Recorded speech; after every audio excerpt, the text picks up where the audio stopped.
የሆነ ጊዜ በቃ እግዚአብሔር እኔ አስቸግሬ እኔ ተፍቼ ብሊሆን ይችላል። ለዚህ ስትል ለሱ ስትል እንኳን ስጡ፣ ካልሆነ ደግሞ ለየኝ ሁሉ ብዬ አውቃለሁ። ለየኝ በቃ ብለየው ይሻላል። እሱ ፍሬውን ዘሩን ማግኘት አለበት ምናምን እል ነበር። ከዛ ሄጄ ይሄንን ነገር ተገላገዬ ወደ ቤት ስመጣ ማመን ያቀጣል። ቤቱ በቄጤማ እንትን ብሎት ሻማ አብርቶ ምናምን እና እኔን ይጎዳኝ ነበረ። ለምን መሰለ ልጅ ይዤ አይደለም የገባሁት እኔ። እሱ ግን ደስተኛ ነው የኔ መትረፍ። ምክንያቱም የሚያስጨንቀው ንጹህን ባጣት ብሎ ነው የሚያስበው። በስመ አብ። የዛለት ዶክተር ተስፋዬ ያዘነው ሐዘን ልነግርህ አልችልም። ሊነግረኝ ከበደው። ምንድን ነው ስለው ቲዩቡ ተዘግቷል ነው የሚለው። ቲዩቡ ተዘግቷል ምን ማለት ነው ስለው እርግዝና መከሰት አይችልም። እኔ ብዬሻለሁ እግዚአብሔር ይችላል አለ። አዎ እግዚአብሔር ቻለ። ሄዶ 5 ወር ሲሆን ምን እንደሆነ ምክንያቱ በማታውቀው ቀጥ የለም ፌል አረገ።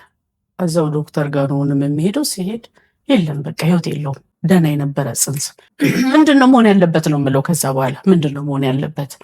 በቃ ይሄም እንደዚህ መውጣት አለበት፣ እሱም ይወጣል። ከዛ ሌላም እንደዛው ይሄድና 5 ወር ከምናምን ላይ አሁንም በጣም ከባዱ 9 ወር ላይ 9 ወር ከነማምዬ አሁን ከተሰጡኝ ፍሬዎች በፊት ማለት ነው።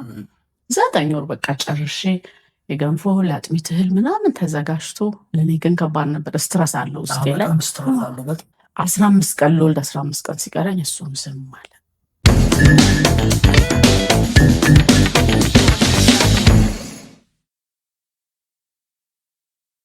ተዋናይት ንጹህ ኃይሌ ሻሼ የዛሬ ቤተኛችን አድርገናታል። አብራችሁን ሁኑ። አንቺንም እንኳን ለደብረ ታቦር በዓል በሰላም አደረሰሽ። እንኳን አብሮ አደረሰን። በቀጣዩ ቀናቶች ደግሞ የአሸንዳ አሸንድዬ የሶለን በዓል ይከበራል። ከዛ ደግሞ ፈቀቅ ብሎ ያው የአዲስ ዓመት እንቁጣጣሽ በዓል ነው። የቡሄ በዓል ትዝታሽ ምን ይመስላል? መቼም ቡሄ በወንዶች የሚጨፈር በዓል ነው። ሆያው እየተጨፍሪ ነበር? አዎ ሆያውዬ ያው በየሰፈሩ እየዞርኩ ባልጨፍርም ወንድሞች አለኝ። ከወንድሞቼ ጋር ያው ማታ ችቦ ሲበራ እጨፍርና አለ በቃ የኔ አባቴ እናቴ በደያም ጋገስኩኝ የምቀበላት ብር አለች። ጥሩ ጥሩ ብር እሷን ሰብሰብ አደርጋለሁ። መጨረሻ ላይ ደግሞ አለች አይደል ሙሉ እሷን ትቀበላለህ። ደስ ይላል። እስቲ አሁንስ ነፍስ ካወቅሽ በኋላ ትዳር ከያዝሽ በኋላ የበዓል አከባበር በቤትሽ ውስጥ ምን ይመስላል? የሚገርምህ እኔ አሁን የቡሄን ሳይሆን ሁሉንም ሌሎቹን በዓሎች የእኔ ቤተሰብ ጋም የእሱ ቤተሰብ ጋር በብዛት የምናከብረው እና የበዓል ዕለት እኛ ስንዞር ነው የምንለው። እና አንድ ጓደኛዬ ስርዬን ታውቃታለህ? እሷ ዛሬም ቆራሌውነትሽ አልለቀቀሽም ትለኝ። እየዞርኩ ነው የምበላው። ምን መሰለህ እኛ ቤት ትልቋ እህቴ ቅድም ያልኩ እንደ እናቴ የማያት አለች። የመጀመሪያ እንግዲህ ትዳር የሚይዛ የወጣችው እሷ ናት። እሷ ሁሌ ታረግ የነበረው ልጆቿን ይዛ ባሏን ይዛ እኛ ቤት ነው የምትመጣው እና በጣም በቃ በጉጉት ነው የምንጠብቃት እሷ እስክትመጣ ድረስ ማለት ነው። ከዛ እኛ ቤት አክብራ ምናምን ነው የምትሄደው። ይሄንን ነው እኔ ማድረግ ያለብኝ ማለት ነው። ከላይ የምታየውን አይደለ ብዙ ጊዜ ይዛ የምትሄደው። ስለዚህ መጀመሪያ ትልቅ ወንድም አለኝ። አጋጣሚ አቅራቢያ እዛው አካባቢ ነው ያለው። የእሱ ባለቤት ቁርስ ትጠራለች። ምንም በቃ የመጀመሪያ ቁርስ እሷ ጋር ይጀመራል ማለት ልምድ ነው። ቁርስ እሷ ጋር ይበላል። ከዛ ምሳ ደግሞ የኔ እናትና አባት ቤት ይበላል። ከዛ በኋላ ደግሞ ወደ 10 ሰዓት ምናምን ከፈረንሳይ ኮተቤ ደግሞ የበላይ ቤተሰቦች ጋር እንሄዳለን ማለት ነው። እንደ መድኃኒዓለም ፈቃድ ማታ ተደጋግፈን እንገባለን። ከዛ ቀጣዩ ቀን ደግሞ የሚሆነው ትልቁ እህቴ ቤት ነው። ልምዱ ይሄ ነው።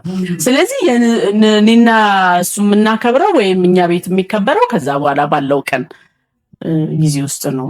በቃ ቤት የምናዘጋጀው ምናምን ወይ በሳምንቱ አድርገውና ደግሞ እኔ ቤተሰብ ጠርቼ እኛ ቤት ደግሞ እናከብራለን። ከሳምንት እስከ ሳምንት የኔ ጌታ እየዞርክ ትበላለህ። እንደዛ ነው የምናከብረው በዓል። እንደው ቀጣይ ደግሞ አሁን ከጥቂት ቀናቶች በኋላ የአዲስ ዓመት መዳረሻ ላይ ነው የምንሆነው እና አዲስ ዓመታችንን እንቀበላለን። ብዙ እንደ ወላጆች ልጆቻቸው ወደ ውጭ ወጥተው እንቁጣጣሽን እንዲጨፍሩ አይፈቅዱላቸውም እና አንቺም ልጆች አሉሽ እና እንዴት ነው አንቺ ጋስ? ያው ልጆቼ በጣም ትንንሾች ናቸው። እንዲህ እየዞሩ በየቤቱ ለመጨፈር ገና ናቸው። አሁን አንዷ 6 ዓመቷ ለአቅመ መጨፈር ማለት ነው። አንዷ 4 ዓመት 6 ወር ናቸው እና ቤት ምን አድርጋለሁ መሰለህ? ከበሮ ገዝቻለሁ ለእያንዳንዳቸው ማለት ነው።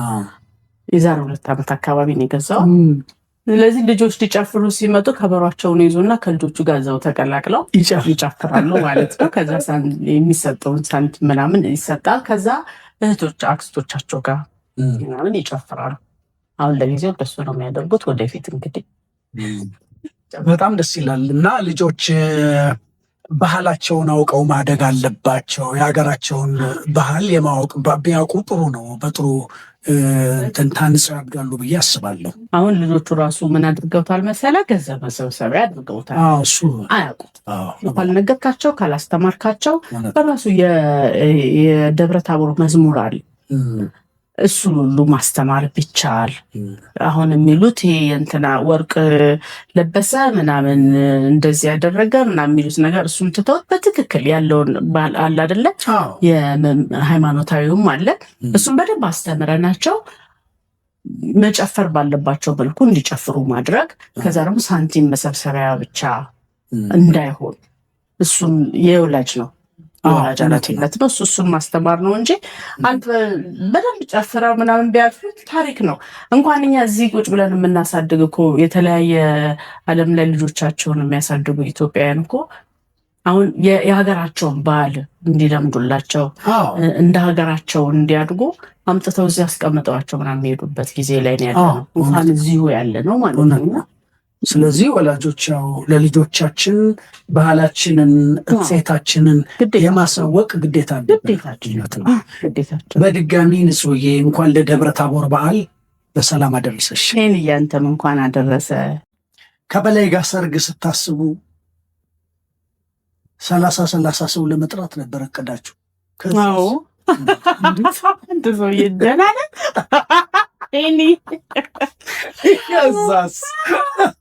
አስሬ እኮ ስለሱ ማነሳብሽ በጣም ጨዋነሽ። የትዳር ህይወትሽ ላይ ማለት ለብዙ ወጣቶች አሁን ላለው መበርከት ላልቻለው ጥንካሬ ለሌለው ትዳር ተምሳሌት የምትሆኚ አርቲስት ነሽ እና ለዛ ነው 10 ጊዜ ስለ ትዳርሽ የምደጋግመው። እኔም ደስተኛ ነኝ። እኔ ስዋገኘሁት አጋጣሚ መውራት ይቀራል ብለህ ነው እንዴ? እንደንዴ እኮ ሄኖክ ለማለት በላይ ልልሉ ይችላል። ስንት ዓመት ሆናቸው አጠቃላይ? 11 በጓደኝነት አሁን 12 23 ዓመት። እንግዲህ በጣም ትልቅ አርአያ ናችሁ። 23 ዓመት ሆነን እንግዲህ እንዳልኩ 11 ዓመት ቆየንና ከዛ ምን ይሻላል አሁን በቃ እኔም እህትህ ከምመስልህ አንተም ወንድሜ ከምትመስለኝ ትንሽ ቆይተን ደግሞ ትንሽ ገርል ፍሬንድ ብለህ ከምታስተዋውቀኝ እኔም ምን ይሻላል አብረን ብንሆን ተባባልንና አብሮ መኖሩን ብቻ ነው የምንፈልገው። እኔም እሱም አብሮ መኖሩን ግን ያው ቤተሰብ ደግሞ አለ ወግ ማድረግህን ይጠብቃል። በብዙም ባይሆን በምችለው እኔ በተለይ የሚገርማችሁ ነገር ከሰርግ ይልቅ ለሽምግልና በጣም ትልቅ ቦታ እሰጣለሁ። በጣም ትልቅ ቦታ እጅግ የምወደው ሽምግልና ነው። እናትና አባትህን ልጃችሁን ስጡኝ ብለህ በክብር የምትልክበት በፍቅር የሚጠየቁበት ፍቃደኝነታቸው ታውቆ እሺ ብለው የሚሰጡበት ይገባቸዋል። ሌላ ምንም ልታረግ አትችልም ወላጆችን ከማክበር ውጭ ማለት ነው። እና እኔ ሽምግልናውን ብቻ እናድርግ ነበር ያልኩት። ሽማግሌዎቹ ይላኩ። ከዛ በኋላ እንግዲህ ወይ 30 ሰው አድርገን ብቻ ከዛ ቤት እንደምንም ከቤት ለመውጣት ነው፣ ዝም ብሎ ላለመውጣት። ትልቅ እህት አለች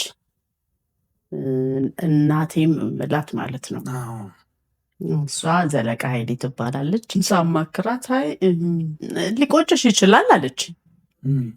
ሊቆጭሽ ይችላል አለ ሰርግ መውጣት አለ በቬሎ አለ መውጣት ወደፊት የሆነ ጊዜ ሊቆጭሽ ይችላል እና እቺ አሁን ያላችኋትን ለ30 ሰው ብላችሁ የሆነች ምሳ እንብላ ያላችኋትን ብር ለራሳችሁ አድርጉት።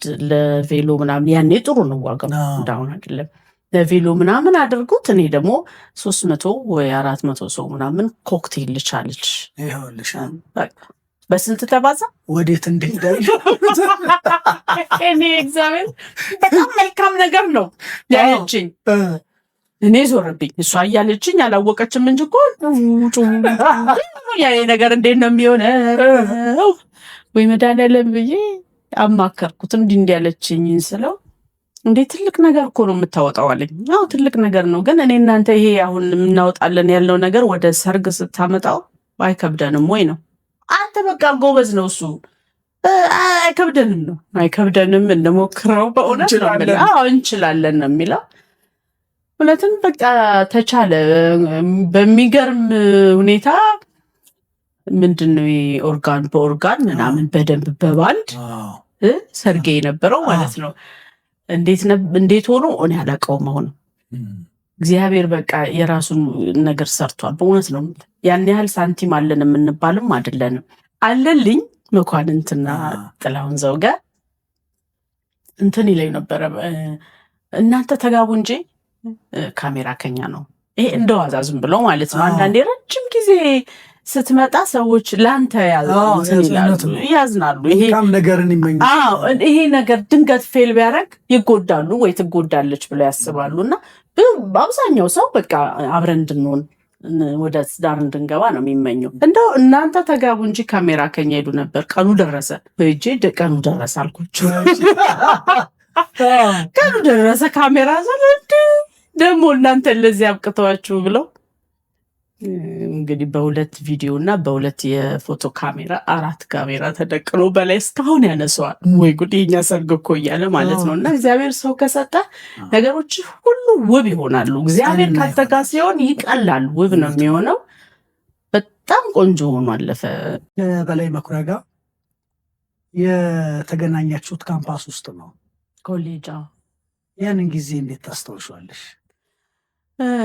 እንግዲህ ያኔ ለኔ አሁን ወደ አካውንቲንግ ነው ያጠናሁት ብያለሁ፣ ግን ቲያትር ነው ስሰራ የነበረው ማለት ነው። አርት ውስጥ አየሁትና ያው ይሄን እየታቀው ይላ አድካሚ ነበረች። ሄደን ተጉዘን ከፈረንሳይ ተቤል መዘጋጃ ተጉዘን ሄደን ምናምን ከዛ በመድረክ ስንት ነበረ። በነገራችን ላይ ይሄ እንደ ፕሮዲሰር የሚያደርገው ነበር እና እንደ ዳይሬክተርም እንደ ፕሮዲሰርም እና ማውጣዋለን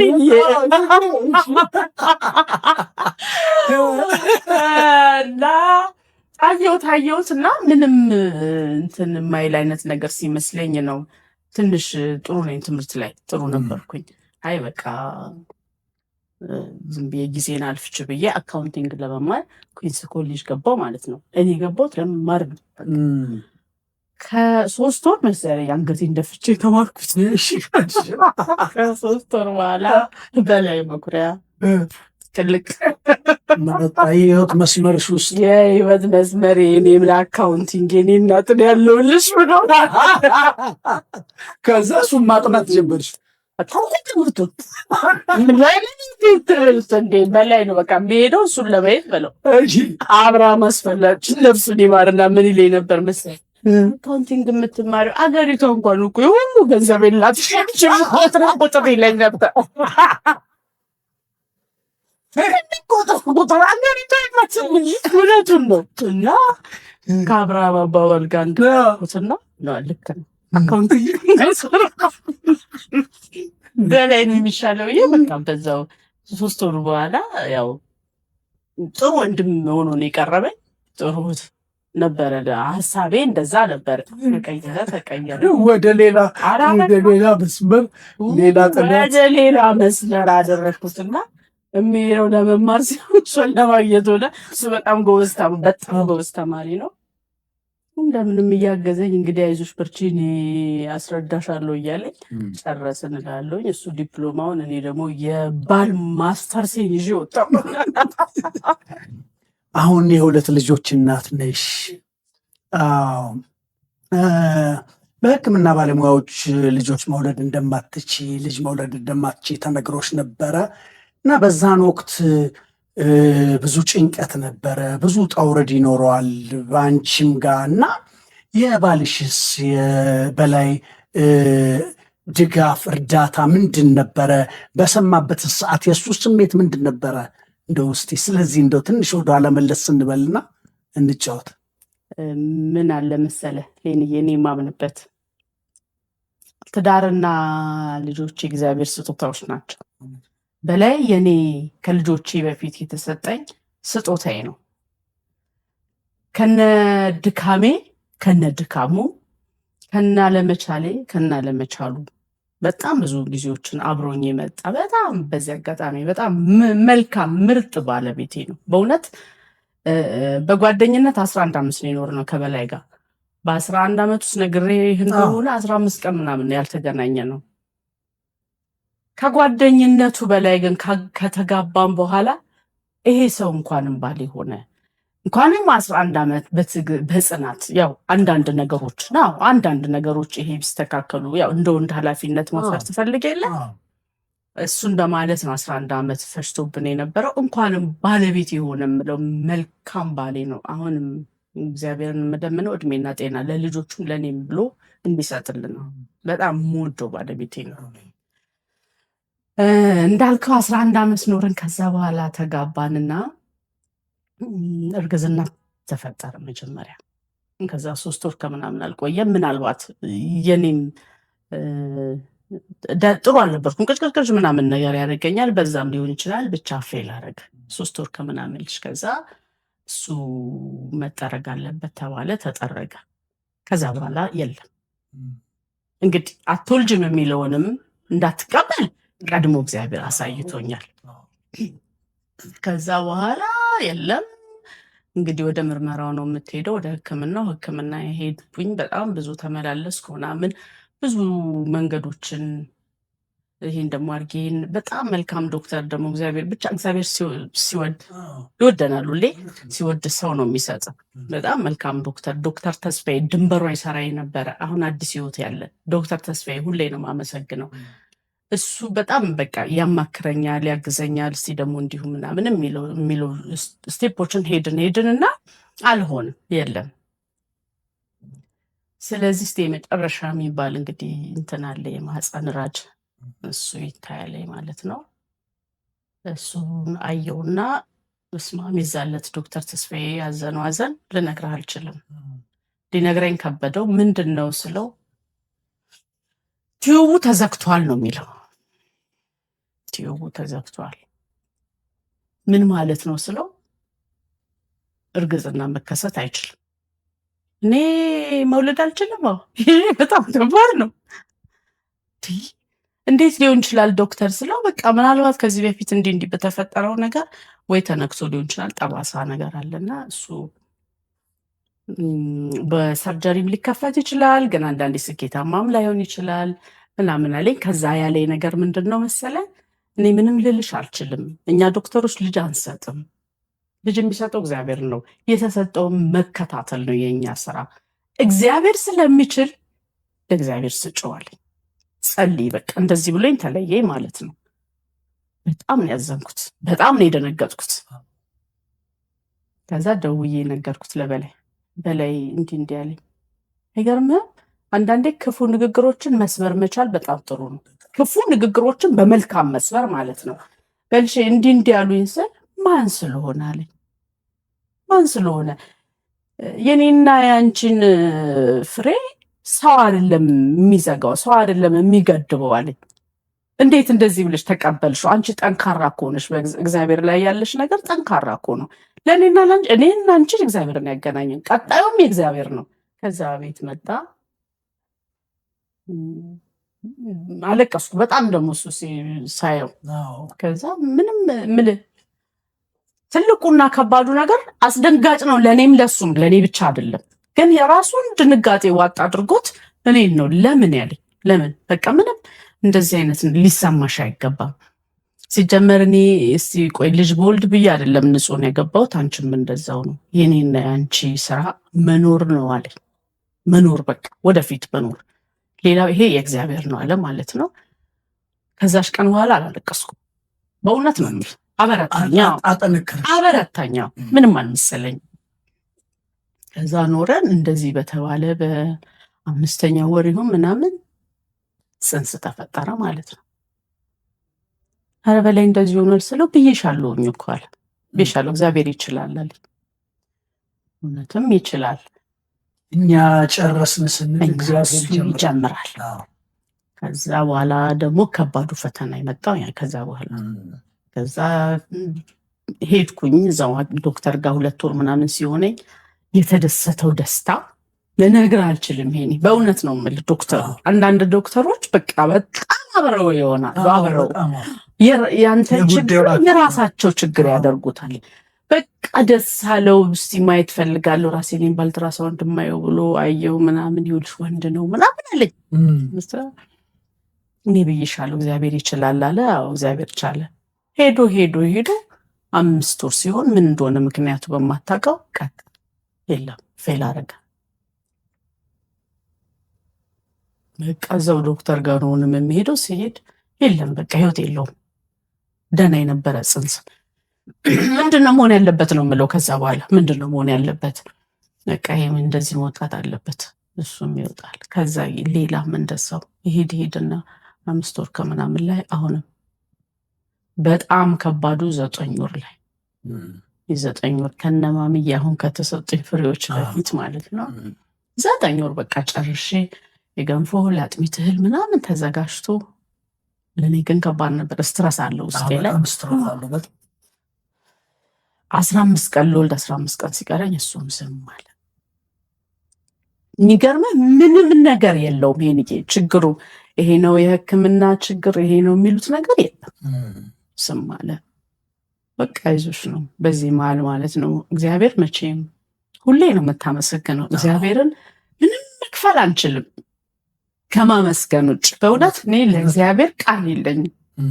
ከሱ በታች ደግሞ የተሰጠኝ በላይ ብርቱ ምርኩዜ ነው። ሁሌ አይዞሽ ብቻ ነው የሚለው። አይዞሽ የሆነ ነገር ሆነ ስለው አይዞሽ በቃ አይዞሽ አንቺ ብቻ ደህና ሁኚ። ከዛ ሄጄ ይሄንን ነገር ተገላገዬ ወደ ቤት ስመጣ አብሮኝ ተጨንቆ አብሮኝ አምጦ ምናምን ነው የሚገላገለው። ወደ ቤት ስመጣ ማመን ያቀጣል። ቤቱ በቄጤማ እንትን ብሎት ሻማ አብርቶ ምናምን እና እኔን ይጎዳኝ ነበረ። ለምን መሰለ? ልጅ ይዤ አይደለም የገባሁት እኔ። እሱ ግን ደስተኛ ነው የኔ መትረፍ። ምክንያቱም የሚያስጨንቀው ንጹህን ባጣት ብሎ ነው የሚያስበው። የሆነ ጊዜ በቃ እግዚአብሔር እኔ አስቸግሬ እኔ ተፍቼ ብሎን ይችላል ለዚህ ስትል ለሱ ስትል እንኳን ስጡ፣ ካልሆነ ደግሞ ለየኝ ሁሉ ብያቃለሁ። ለየኝ በቃ ብለየው ይሻላል። እሱ ፍሬውን ዘሩን ማግኘት አለበት ምናምን እል ነበር። አንድ ቀን ግን ህመሙ የእሱም ህመም ነው፣ የእኔ ህመም የእሱም ነው። ግን የእሱን ህመም አሳይቶኝ አያውቅም። ወደ ውስጡ አድርጎ እኔ ነው አይዞሽ የሚለኝ። ትበሳጫለህ ሳይ ምንም ነገር ሳይኖር ምናምን ያበሳጨኛል። ይገባዋል ለምን እንደምናደድ። ምንም በማይገናኝ ነገር እኔ ላኮርፍ እችላለሁ ምናምን። ያንን ሁሉ ወጣ አድርጎ እግዚአብሔር መልካም ነው። የእሱንም ጽናት አይቶ እንግዲህ መፈተንም ካለባችሁ በዚህ መንገድ ለፉ ብሎ በዚህ አጋጣሚ በላይ መኩሪያ በእውነት ለብዙ ትዳር ተምሳሌት የሚሆን ለብዙ ባሎች በእውነት በዚህ አጋጣሚ እኔም ሳላመሰግነው አላልፍም። ትልቅ አርአያ ነው። እድሜ ይስጠው፣ ለልጆቹ ሲል ያቆየው። አሜን። በዚህ አጋጣሚ በእውነት በጣም ትልቅ ባል ነው እና በጣም ሶሻብል የሆነ ልጅ ነው። በጣም የማከብረው በጣም ወዳጄ ነው ለእኔም እና እግዚአብሔር እድሜ ይስጠው። አሜን። ለልጆቹ አምላክ ይጠብቀው። አሜን። ያኑርልኝ፣ የልጆቹን ፍሬ ያሳየው። የሚገርም ከዛ በኋላ የሆንኩት ሁሉ ማምዬን የመጀመሪያዋን በቃ የትም አልሄድም አልኩኝ። የትም ሕክምና የትም ቦታ አልሄድም። በዚህ መሀል ይሄ ዶክተር አብሮኝ ነው የሚጨነቀው፣ አብሮኝ ነው የሚያዝነው። በቃ በጣም ነው እንትን የሚለው ምን እንደሚፈጠር ስለማይገባ ማለት ነው። እግዚአብሔር አንዳንዴ አጥብቆ ሲጠራህም ነው እኮ። እውነት ነው። እኔ በነዛ መከራዎች ነው ይበልጥ ከእግዚአብሔር ጋር የሆንኩት፣ ይበልጥ የተጣበኩት በእውነት ነው የምልህ። ከዛ በኋላ ግን ማምዬን ነፍሰ ጡር ሲሆን የትም ሐኪም ቤት አልሄድም አልኩ። የትም በቃ እልህ ከእግዚአብሔር ጋር እልህ ተጋብተህ ታውቃለህ። እኔ የትም አልሄድም፣ ማንም ዶክተር አያየኝም። ዶክተሬ አንተ ነህ፣ ዳባሼ እናቴ ማርያም አንቺ ነሽ። በቃ ከእነሱ ጋር 5 ወር ነው እስከ 6 ወር የትም አልሄድኩ፣ የትም። ከዛ እሱ ጨነቀው። የትም የሆነች ቦታ ላይ ብቻ ዝም ብለሽ ቼክ አፕ አድርጊኝ። ለምን እናቴ እኔ ቤት ነው የወለደች፣ ምንም በቃ የትም አልሄድም ነው ያልኩት። መውለድ ካለብኝ ቤት ነው። በጣም ሲለምንኝና ሲጨነቅ ጤና ጣቢያ ጀመርኩኝ። ጤና ጣቢያ ከዛ በቃ አንዳንዴ የሆስፒታሎች የሐኪሞች ምናምን አይደለም፣ በቃ የእግዚአብሔር ነው። በእውነት ነው እግዚአብሔር ይዋጋልሃል አንዳንዴ። በዛ እንግዲህ አቀፉ ማለት ነው። እግዚአብሔር የተመሰገነ ይሁን። ይህን መስማት ደስ ይላል። ይመስገን።